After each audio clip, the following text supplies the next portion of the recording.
14 अप्रैल 2023 के स्मैकडाउन में तो हमें काफ़ी कुछ इंटरेस्टिंग देखने को मिला। पर दोस्तों, स्मैकडाउन के टाइम ही एक ऐसी खबर आई जो शायद आपको भी हिला के रख दे।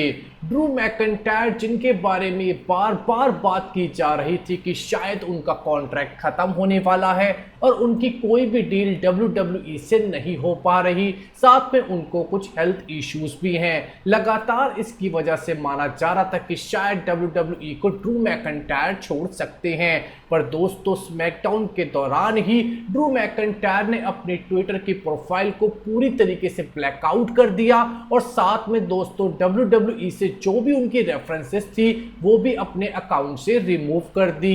इसके बाद स्पेकुलेशन स्टार्ट हो गई कि शायद WWE और ड्रू मैकइंटायर के बीच में डील नहीं हो पाई है और ड्रू मैकइंटायर WWE को छोड़ रहे हैं। हो सकता है ये कैरेक्टर वर्क भी हो जहां पे ड्रू मैकइंटायर अपना हील टर्न लेना चाहते हो, पर थोड़ी सी इंडिकेशंस तो ये भी आ रही हैं कि शायद हमें ड्रू मैकइंटायर WWE को छोड़ते हुए दिख सकते हैं। अब बात करते हैं दोस्तों फ्राइडे नाइट स्मैकडाउन के बारे में, जहां पे दोस्तों हमें शुरुआत में ही देखने को मिलता है कि हमारे नए अनडिस्प्यूटेड टैग टीम चैंपियंस यानी कि सैमी ज़ैन और केविन ओवेंस अपने टैग टीम चैंपियनशिप्स के साथ रिंग में आते हैं और वो साफ कर देते हैं कि शायद हमें रीमैच द ऊसोस के खिलाफ जल्द ही देखने को मिले। वो कहते हैं वो किसी से भी लड़ने को तैयार हैं और कभी भी लड़ेंगे। जल्दी हमें द ब्लड लाइन हमारे न्यू चैंपियंस को कन्फ्रंट करती हुई दिखती है और जल्दी इस कन्फ्रंटेशन के बाद बिल्कुल शील्ड की तरह ही ब्लड लाइन हमें रिंग में केविन ओवेंस और सैमी ज़ैन को घेरती हुई दिखती है। पर दोस्तों, ट्विस्ट तो हमें तब आता हुआ दिखता है जब हमें मैट रिडल यहाँ पे केविन ओवेंस और सैमी ज़ैन को बचाते हुए दिखते हैं। हमें दोस्तों यहाँ पे Bloodline, Kevin Owens, Sami Zayn और मैट रिडल के बीच में लड़ाई होती हुई दिखती है, जहां पे हमें केविन ओवेंस, सैमी ज़ैन और मैट रिडल ब्लड लाइन पे भारी पड़ते हुए दिखते हैं। ब्लड लाइन हमें यहां से बैकआउट करती हुई दिखती है और ये यहां पे सेगमेंट खत्म हो जाता है। दोस्तों, साफ हो जाता है कि मेन इवेंट में हमें सोलो वर्सेस मैट रिडल के बीच में 1-on-1 मैच देखने को मिलेगा, क्योंकि मैट रिडल को सोलो ने ऐसा पीटा था कि 118 दिन बाद ही मैट रिडल अपनी रिटर्न कर पाए थे। दोस्तों, इसके बाद हमें ज़ेवियर वुड वर्सेस या LA नाइट का मैच देखने को मिलता है।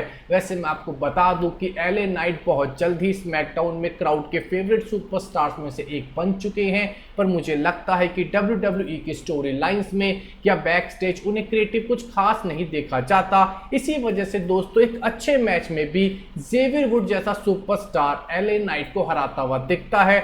LA नाइट एक ऐसा सुपरस्टार है जो शायद बहुत ही जल्दी बड़ा स्टार बन सकता है अगर उसे सही से ट्रीट करा जाए। ज़ेवियर वुड इस मैच को जीतने के बाद हमें बैक स्टेज गुंटर को कन्फ्रंट करते हुए दिखते हैं, जहां पे हमें साफ हो जाता है कि शायद हमें गुंटर वर्सेस ज़ेवियर वुड्स का IC चैंपियनशिप का मैच फ्यूचर में देखने को मिलेगा, क्योंकि ज़ेवियर वुड इनडायरेक्टली गुंटर यानी कि रिंग जनरल को चैलेंज करते हुए दिखते हैं। दोस्तों, हमें डेमिन प्रीस्ट वर्सेस सैंटोस के बीच में मैच देखने को मिलता है। हमें जजमेंट डे बिना फिन बेलर के रिंग में देखने को मिलती है। इतने में ही हमें दोस्तों यहाँ पे LWO की एंट्रेंस होती हुई दिखती है, पर यहाँ पे LWO डेमिन प्रीस्ट और यहाँ पे उनके साथ डोमिनिक मिस्टीरियो पे पीछे से अटैक करते हैं। दोस्तों, मैच काफ़ी ज़्यादा अच्छा था, पर डेमिन प्रीस्ट इस मैच में सैंटोस को हरा देते हैं, जिसके बाद दोस्तों हमें रे मिस्टीरियो LWO को बचाते हुए दिखते हैं और अपने बेटे डोमिनिक मिस्टीरियो पे अटैक करते हैं। दोस्तों, 619 डोमिनिक मिस्टीरियो को लगने ही वाली थी उनके बाप रे मिस्टीरियो से। उन्हें यहाँ पे डोमिनिक मिस्टीरियो को डेमिन प्रीस्ट बचा लेते हैं। दोस्तों, इसके बाद बैक स्टेज एक बड़ा ही इंटरेस्टिंग सेगमेंट देखने को मिला, जहाँ पे पॉल हेमन बिल्कुल जैसे ट्राइबल चीफ की वो तारीफ करते हैं, सोलो सिकोई की भी वो तारीफ करते हैं, उन्हें अपने पूरी ब्लड लाइन की याद दिलाते हैं। पर दोस्तों, पहली बार हमें सोलो बोलते हुए दिखते हैं कि वो ट्राइबल चीफ नहीं है, वो ये छोटा मोटा मैच संभाल सकते हैं। जिसके बाद हमें जे ऊसो का ये चेहरा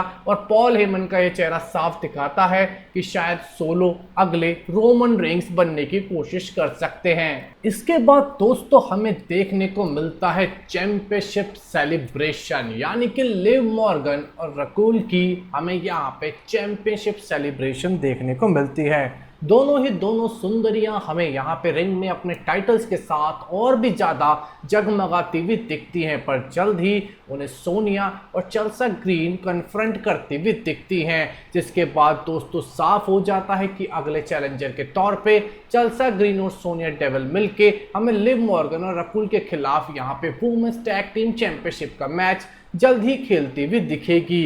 इसके बाद हमें Madcap Moss versus returning Shinsuke Nakamura के बीच में एक मैच देखने को मिलता है। शिंसुके नाकामूरा का म्यूजिक, उनके कपड़े सब कुछ परफेक्ट थे और उनकी दोस्तों रिटर्न भी एकदम परफेक्ट निकली।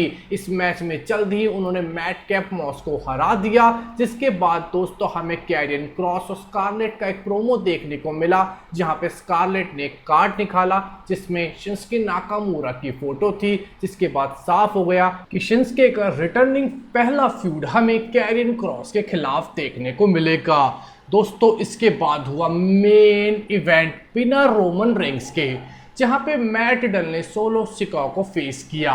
दोस्तों इस मैच के शुरू होने से पहले ही पॉल हेमन ने अनाउंस कर दिया कि अगले 2 हफ्ते में हमें यहाँ पे अनडिस्प्यूटेड टैग टीम चैंपियनशिप का रीमैच ऊसो, सैमी ज़ाyn और केविन ओवेंस के बीच में देखने को मिलेगा। तो इस मेन इवेंट की जब शुरुआत हुई मुझे लगा कि शायद मैट डल सोलो को एक बहुत अच्छी टक्कर देंगे, पर दोस्तों मुझे मैच खत्म होते होते समझ आ गया कि रोमन रेंग्स ने एक ब्लड लाइन में मॉन्स्टर बना दिया है और इस मॉन्स्टर का नाम है सोलो। सोलो ने एक तरीके से पूरी तरीके से ही देखा जाए तो मैट डल को उनकी रिटर्न के बाद स्क्वाश कर दिया और इस मैच में दोस्तों जीत हासिल करी।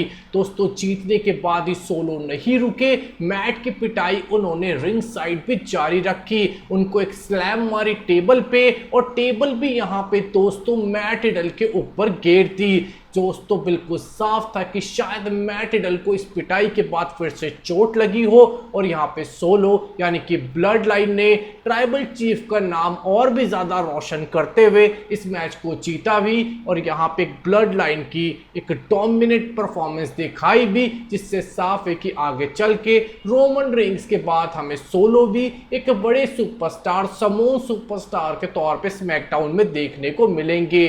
तो दोस्तों आपका क्या कहना इस फ्राइडे नाइट स्मैकडाउन के एपिसोड के बारे में कमेंट सेक्शन में जरूर बताइएगा। हमारे वीडियो को देखने बहुत बहुत शुक्रिया। हमारे चैनल को सब्सक्राइब करके लाइक एंड शेयर, आपका बहुत बहुत धन्यवाद।